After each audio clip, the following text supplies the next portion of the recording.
Welcome everyone to this webinar. Thanks for joining us and your interest in my presentation. My name is Carsten Willems. I'm one of the two co-founders of VMRay, and my background is cybersecurity for more than 20 years now, and researching and building solutions and technologies for advanced threat detection.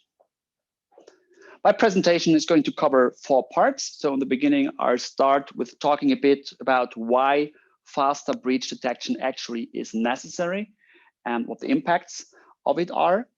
Then I'm going to briefly take a look at the typical industry standard baseline recommendations for setting up a minimum level, or let's say an appropriate level for security and protection for your organization.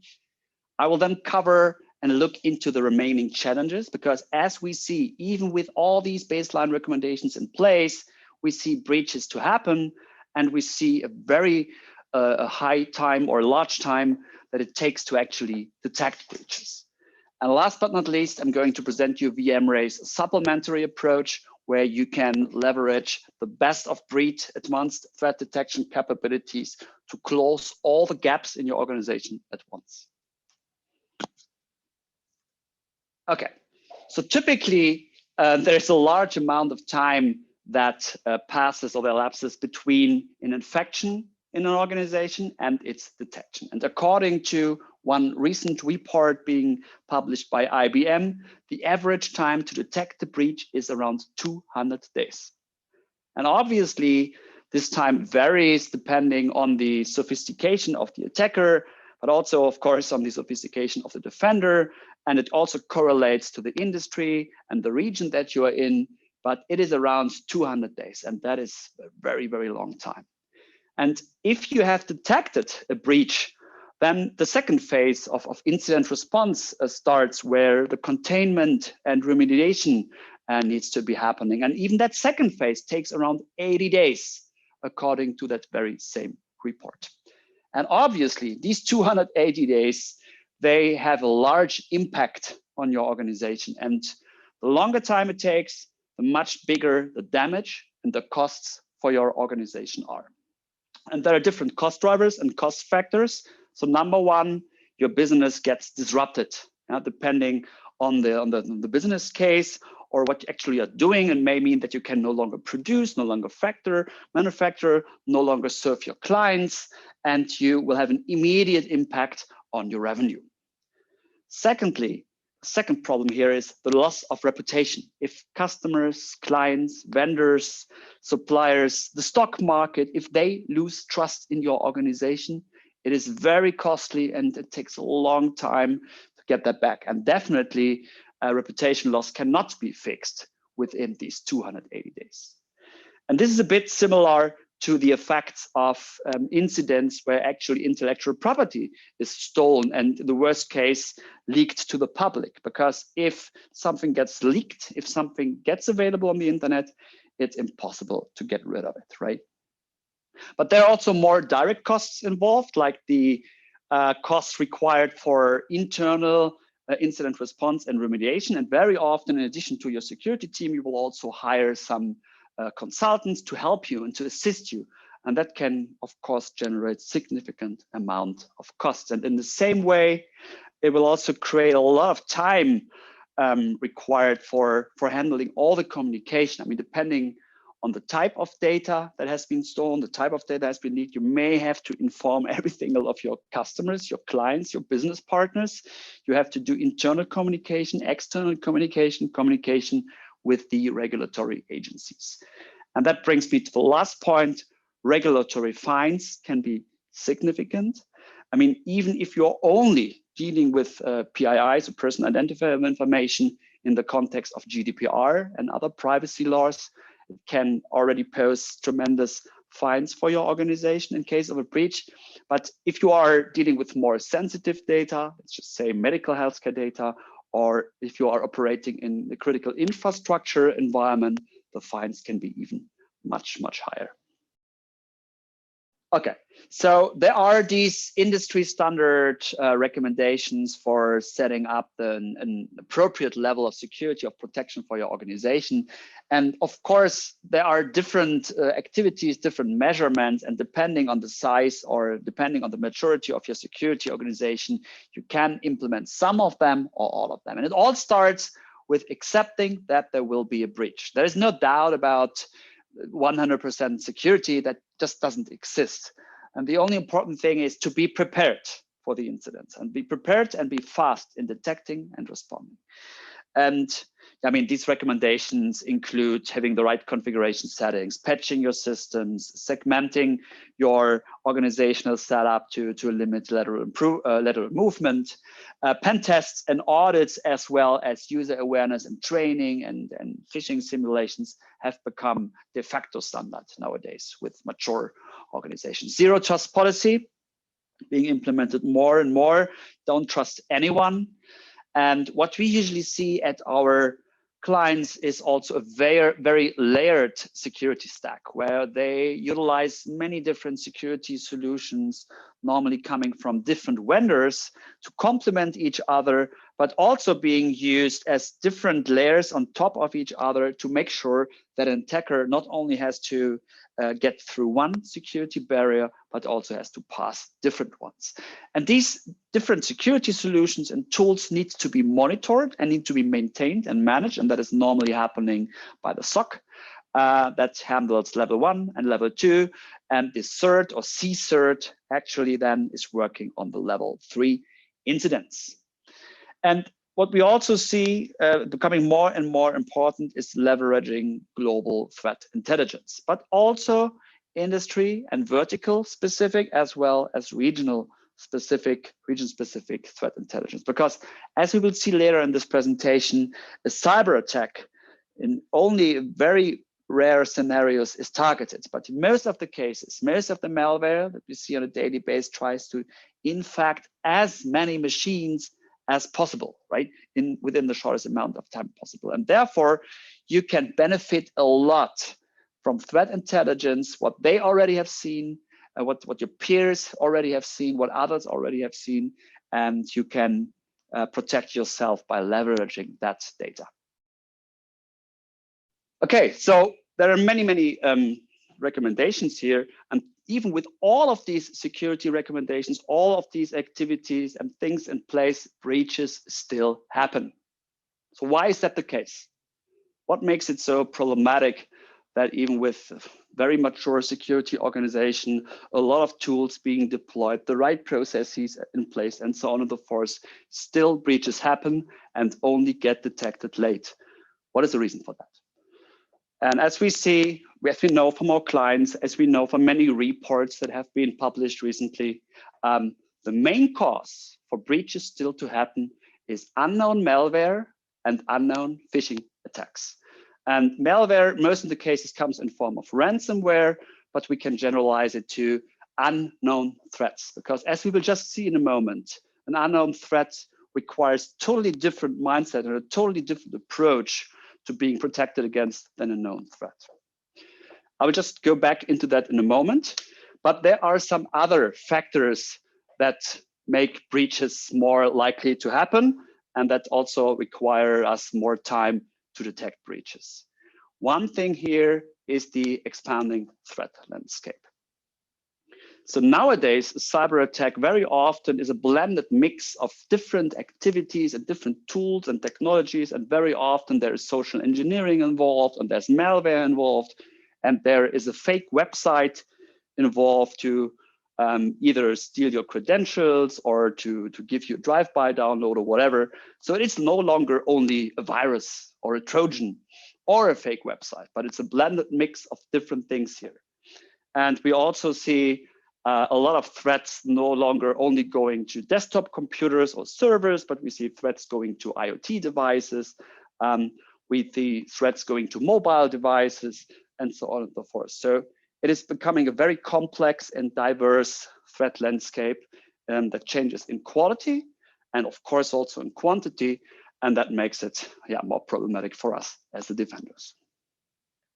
The second trend is of course the cloud migration, and also people working from home, working from everywhere, using their own devices, which again gives us less visibility and less control on the devices that our staff members or our co-workers use to connect to our organization's networks and assets and so on and so forth. And that also requires a different approach or additional approach, and it poses challenges with breaching or with detecting breaches. And that is also related to the overall complexity of the systems that we're using. And specifically, if you have, let's say, OT devices in addition to your IT devices, and then you have different subsidiaries and you have different, I mean, very often our clients have a hybrid setup where a lot of the technologies already are in the cloud and another part of the technologies are still on-prem. And yeah, it's just a mixture of different software and hardware and locations. And this is so complex that no single person is able to really understand which path and which network channels a bit is taking when it's going into your organization or out of your organization. Yeah, and then one of the biggest problems specifically for us security people is that skill shortage for IT and specifically for security people. We're seeing more and more jobs that cannot be filled. We're seeing more and more junior people that have to do the jobs of where actually it required senior people in the past. And the situation actually is getting worse because we are not able to train and educate and let's say produce as many security experts as needed with that dramatically increasing demand, because everything gets connected, everything gets digitalized, more and more systems become accessible, more and more systems get attacked. And this definitely is even made worse with the steady increase in the amount of information that these limited security people have to handle and have to manage, right? And everybody's talking about that alert fatigue, where more and more systems are producing more and more events, and we just get overwhelmed. And we don't have the time. It takes much too long. Very often, critical incidents are actually ignored or missed at all because we got so overwhelmed. So these are the contributing factors. However, the root cause to most of the breaches is an unknown malware or an unknown phishing attack. And let's take a look at what I mean, or why unknown is so critical here. So to detect a known threat, we have very effective and very straightforward approaches. And most of them are using signatures or reputation databases, where we have large lists or large databases of already known, let's say, malicious files, malicious websites, malicious URLs.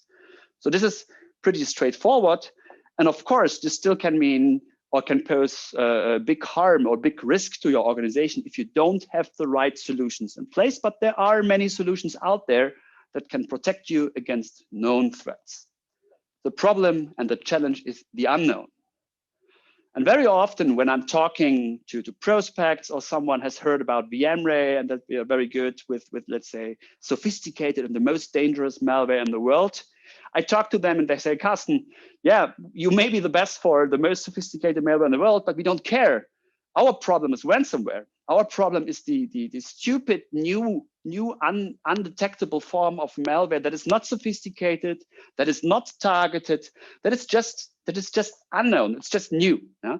And as you can see here, most of the malware actually is it's not really new. It's just a variant of what we have seen yesterday.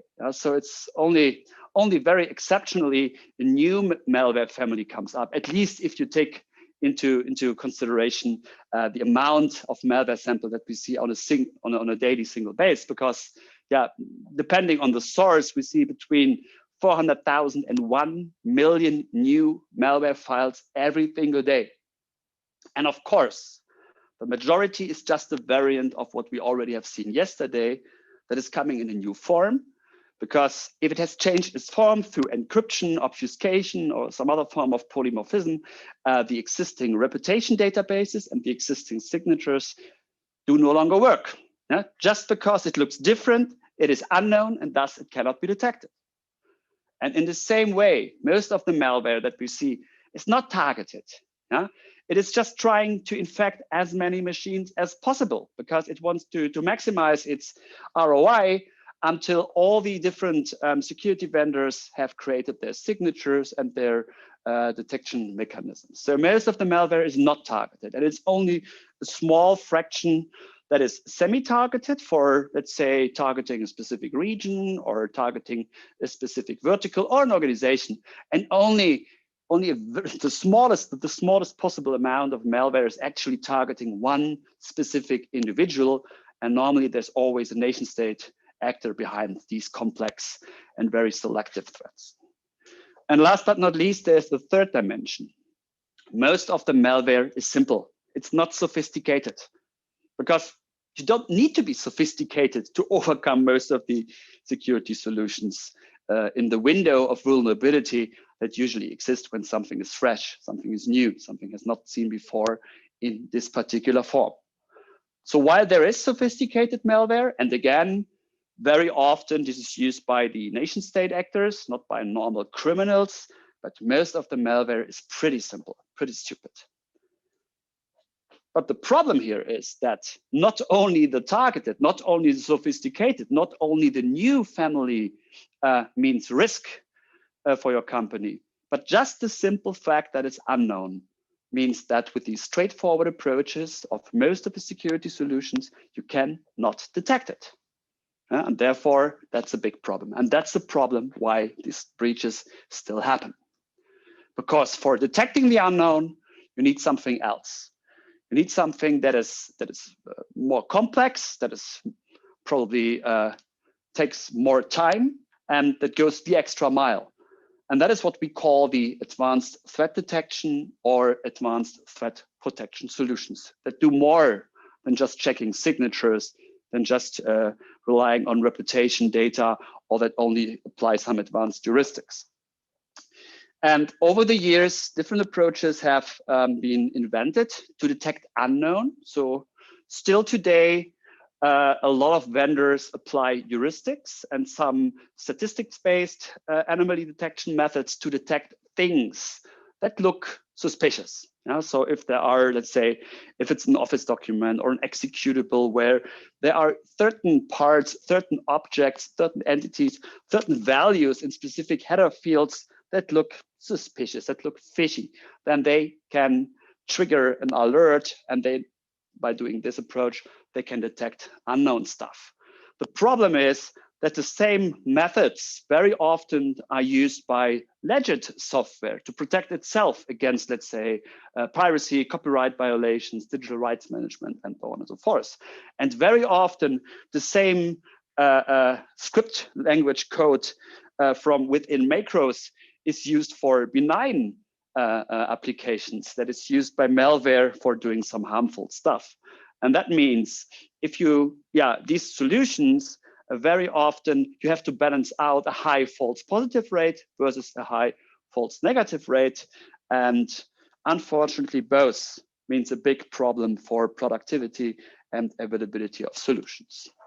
In the same way, we see advantages, but also weaknesses of modern AI-based solutions. Most of the cases, we use machine learning-based models that learn models from malware, but also good software that we have seen in the past. And with these models, we are enabled to detect stuff that either looks pretty similar to what we have seen in the past, or that looks very different to what we have seen in the past. So again, we can detect similarities and we can detect anomalies. And this definitely provides some value. But again, the problem here is that it is not, it's just not possible to achieve a high detection rate and a low false positive rate at the same time. But you always have to compromise one over the other. And in addition to that, one weakness or one challenge, but it's actually a weakness with AI-based and ML-based classification and detection of malware is that, it may be successful to detect unknown stuff in some cases, but it cannot produce and cannot generate any insights. It cannot generate any threat intelligence. And that means these models can not help us with speeding up the response and the breach response containment and remediation phase. Yeah? Because this is only possible with a sandbox. And that is the third part. And that is actually what has become the de facto standard for ADD and ATP approaches, behavior-based detection. So sandboxing, malware sandboxing, there are different names. And the concept itself is pretty old. Yeah? So more than 15 years ago, the first academical, but also commercial sandbox system had been invented. And they had been pretty effective. They have been so effective that nowadays sandboxing is more or less built in any other security solution, or very often even built as a native security feature into a productivity solution. So sandboxing, just to give you an example here, this is an example from, it's not an unknown malware, but it's a pretty fresh malware. So it's a malware that only existed for a few days, and we have uploaded it to VirusTotal. And as you can see here, when it was uploaded to VirusTotal, it got detected by 2 different antivirus engines. In this case, it was Bitdefender and ESET. But at the same time, it did not get detected by 67 antivirus engines. Yeah. If you compare that to a sandbox, it's pretty easy for the sandbox to, based on the behavior that it observes, to identify this file as malicious. You see a maliciousness score of 100 out of 100 here. And yeah, this is why sandboxes are so effective. They don't need a signature. They do not actually differentiate between an unknown and a known threat. So going one step back, you saw here, okay, Bitdefender and ESET, they had been able to detect that unknown malware. So let's just roll out Bitdefender and ESET. But as you can see here with a different example from the very same day, it's just 2 other antivirus engines. In this case, it's Kaspersky and Symantec that detect the threat. So as we all know, some vendors are good with some malware families, other vendors are better with other malware families. And it's always that constant struggle between making their heuristics so generic as possible, while at the other hand, preventing false positives. So again, here with this sample, 2 AV engines detected it, but 54 in this case, because it was a script file, have not detected it. And again, for a sandbox, it's pretty simple, because if the malware can be tricked into exposing and into concealing its true intended payload, then it is pretty easy to detect it. We will see that this is a challenge though anyway, but in general, behavior-based detection is very effective. Okay, so we have seen that unknown threats are responsible for most of the biggest breaches. And we also have seen that there are approaches and there are technologies to detect unknown threats. And these technologies and approaches are already built into many security suites and into many platforms. Why then is it still not working? Why do we still see breaches? Why does it still take so long to detect a breach if we know what the cure and what the fix is? Again, there are different reasons why this is still happening. One of the main reasons is that these vendors with built-in sandboxing capabilities normally use a pretty straightforward process. So they are utilizing the same technology that has been used 15 years ago when sandboxing has been invented. And while it was effective 15 years ago, unfortunately, because sandboxing is so effective, the attackers have adapted to it. So most or a lot of malware we see nowadays is what we call evasive malware. And evasive malware is actively or passively trying to detect security solutions and circumvent them. And these big vendors with their security suites and their platforms, as I've said, they go the straightforward approach and they implement, let's say, open source sandboxing technology, or they build their own hooking-based technology, which only requires a few people, but it is no longer effective. Nevertheless, they can put the yes sandboxing insight checkbox on their data sheet, and that is what is good enough for them. Secondly, as mentioned earlier, larger organizations with more maturity in their security organizations, they utilize a diverse and the big or large security stack with many different solutions in place. So, for example, they're using vendor A to protect their email. They're using vendor B to protect their web, and then vendor C for the endpoint, and so on and so forth.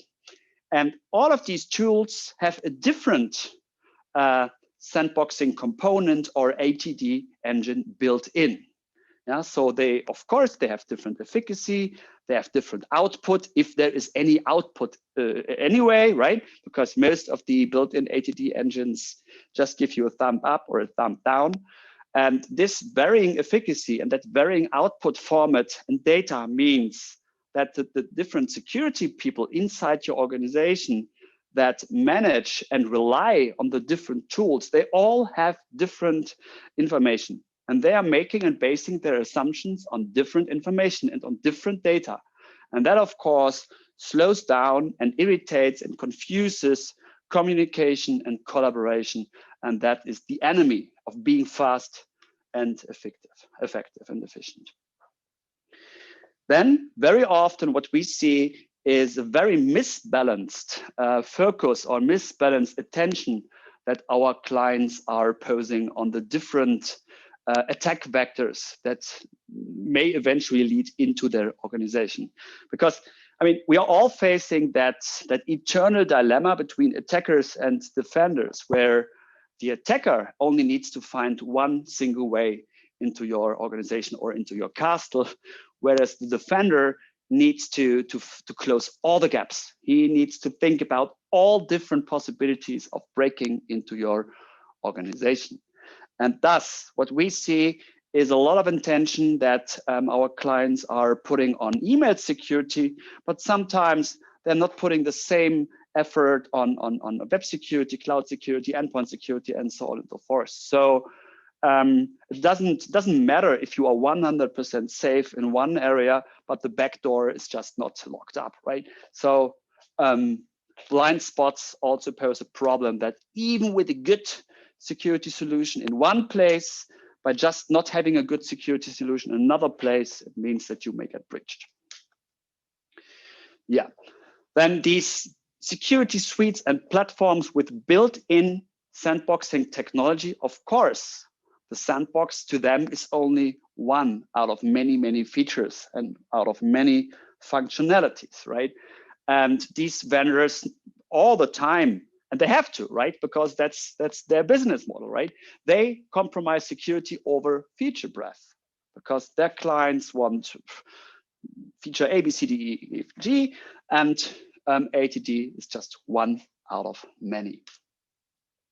Last but not least, and that again is a bit correlated to that outdated sandboxing technology that is being used, because the problem nowadays with the changing threat landscape and the changing threats is that traditional sandboxing technology can only produce very low quality threat intelligence, and it creates a lot of noise.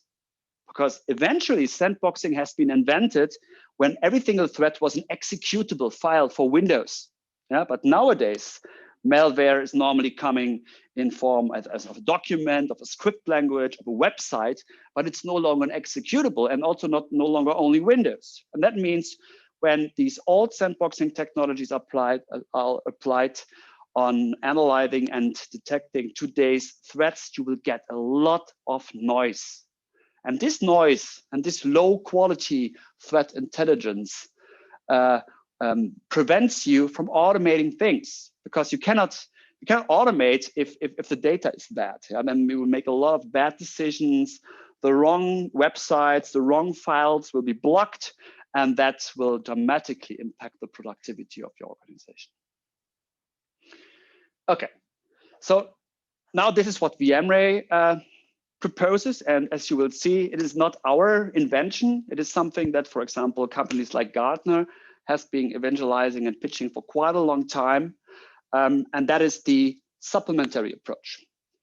So instead of replacing, let's say, your email security suite, your web security suite, instead of replacing your cloud email solution, we give you the right tools to augment them with best of breed sandboxing capabilities. So you can use VMRay to augment your email security. You can use VMRay to augment your web security, cloud security, endpoint security. We don't propose rip and replace, but we propose supplementary and we propose augmentation. And that has 3 pillars. First pillar, while on the one hand, you can still use your productivity tools that are optimized for breadth and at the same time have the best of breed advanced threat detection capabilities. So you get the best detection rate, the highest quality of your threat intelligence, and because you don't have any noise, you can enable automation.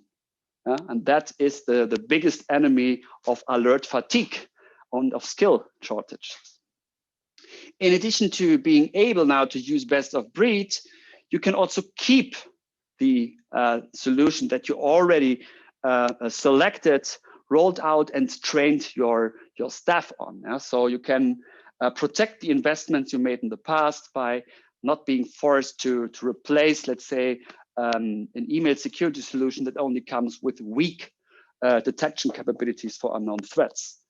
So with augmenting instead of replacing, you can close the gaps that are left by productivity tools or that are left by security solutions with only weak ATD capabilities. And you no longer need to compromise on security. You can have productivity and the best security at the same time.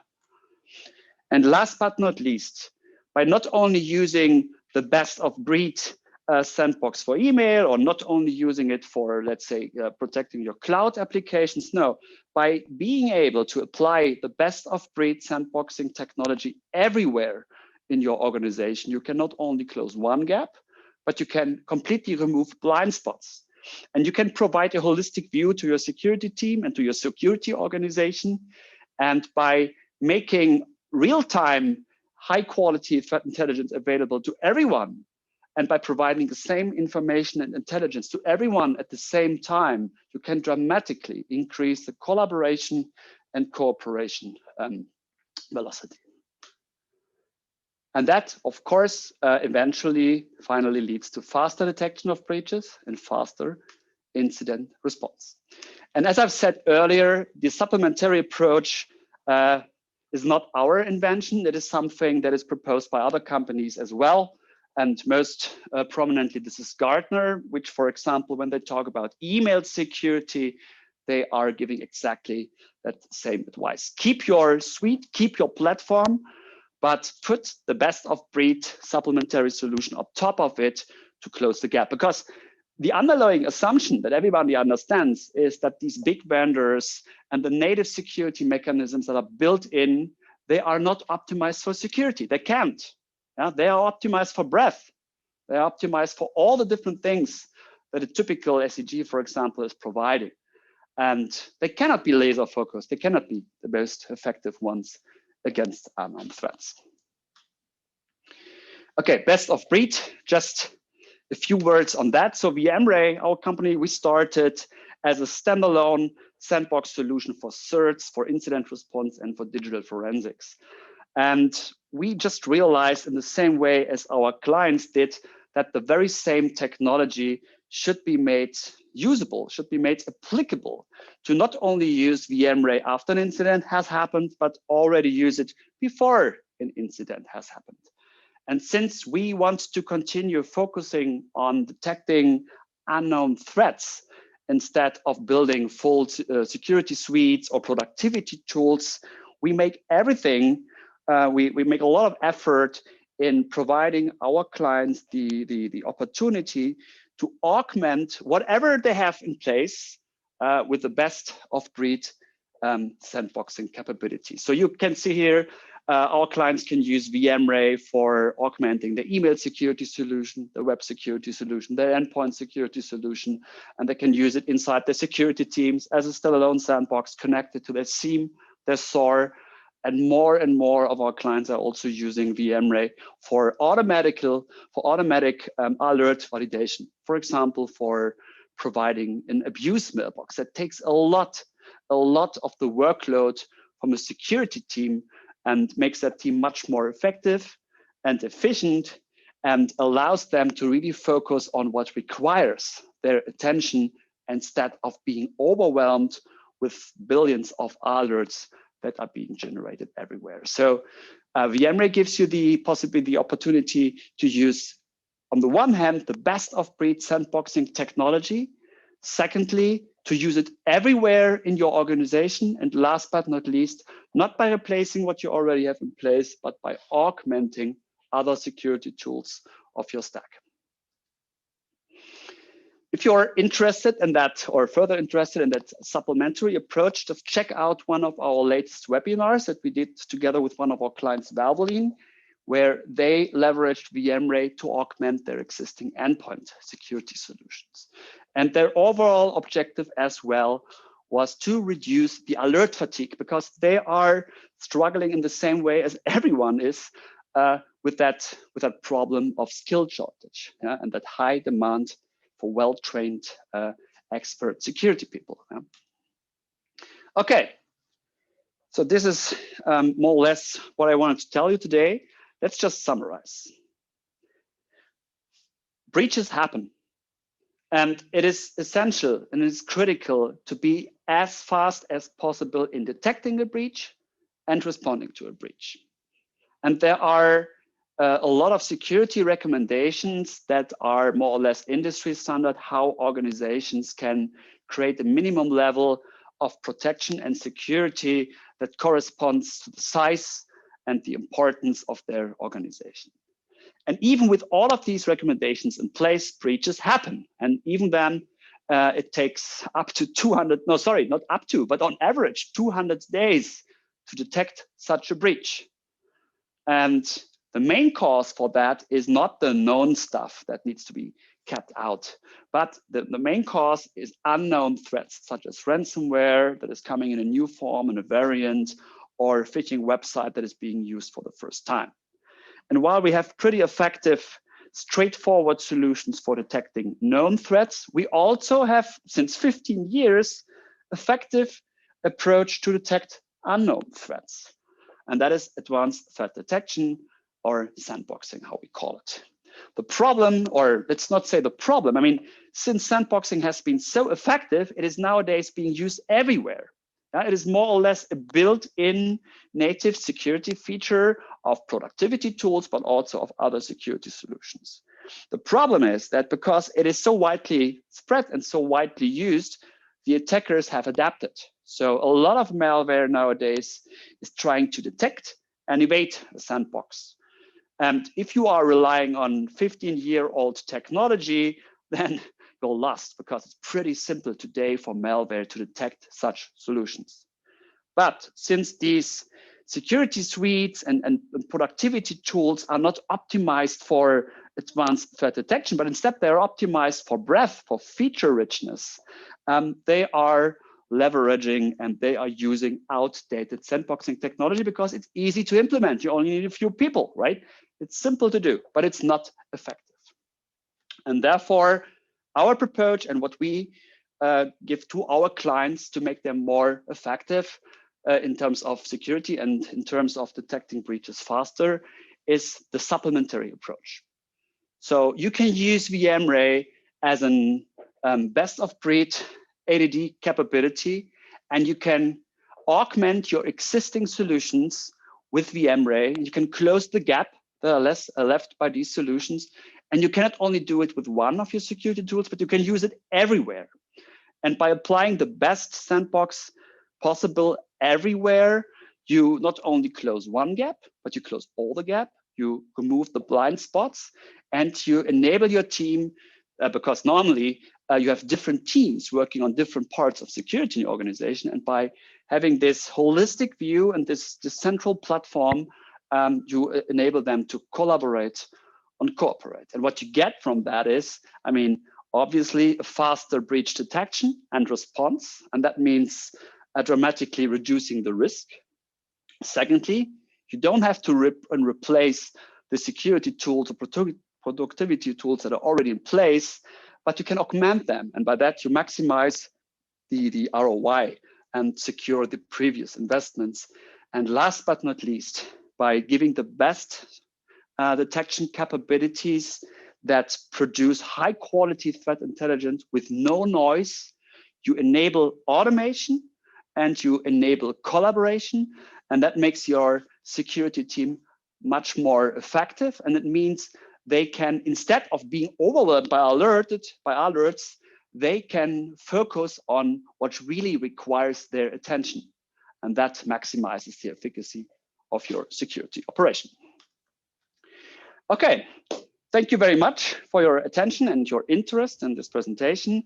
And now I'm very happy to hear and respond to the questions you may have.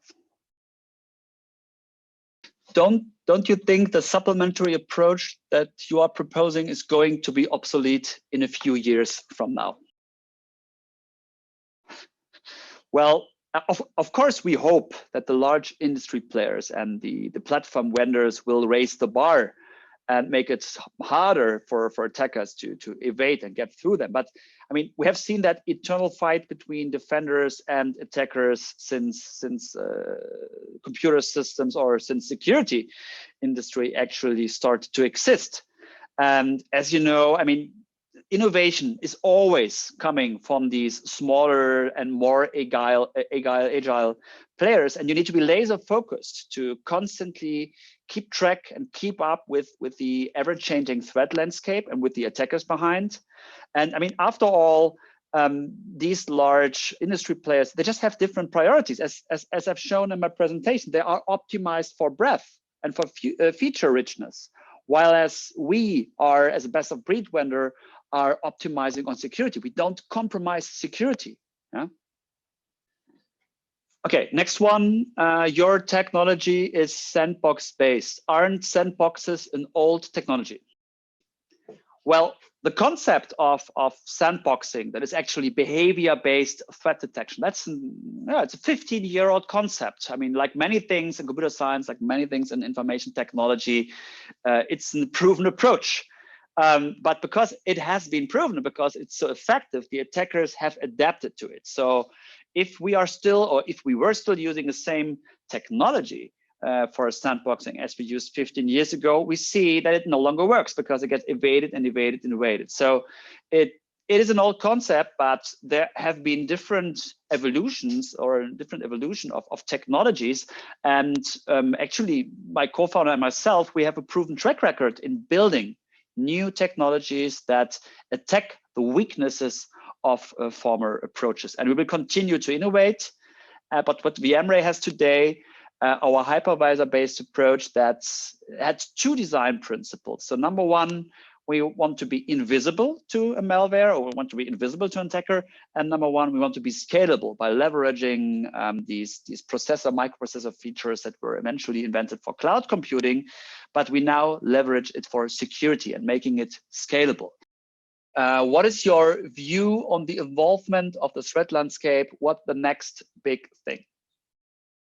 Okay, I already talked a bit about that changing threat landscape that is extending into different dimensions. So number one, it's more a mixture of different tools and technologies that comprise or that the cyber attack is comprised of nowadays. It is no longer just a malware or just a fake website or just social engineering, but it's very often combining different of these tools and tactics.